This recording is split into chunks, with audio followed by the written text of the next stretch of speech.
کیا نابالغ بچوں کو نماز پڑھنے کے لیے اور قرآن کریم کو چھونے کے لیے، ٹچ کرنے کے لیے وضو کرنا ضروری ہے؟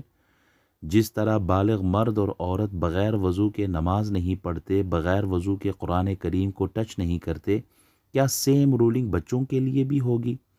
تو اس کا جواب یہ ہے کہ نابالغ بچوں کو وضو کرنا لازم نہیں ہے۔ چھوٹا بچہ یا بچی اگر قرآن کریم کو بغیر وضو کے بھی چھوتے ہیں تو گناہ گار نہیں ہوں گے۔ اور 15 سال کی عمر جو ہے یہ میکسیمم ہے، 15 سال کا بچہ بالغ ہی کنسیڈر کیا جائے گا۔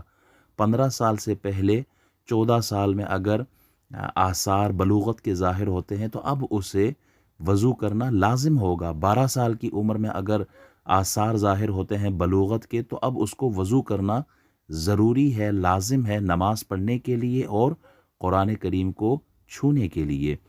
اگرچہ چھوٹا بچہ بغیر وضو کے نماز پڑھ سکتا ہے، جو نابالغ ہے، 6 سال عمر ہے، 7 سال عمر ہے، 8 سال عمر ہے، لیکن انہیں وضو کی عادت چھوٹی عمر سے ڈال دی جائے تاکہ وضو کرنے کا طریقہ بھی انہیں آئے اور وضو کی اہمیت کا انہیں اندازہ ہو جائے بچپن ہی سے۔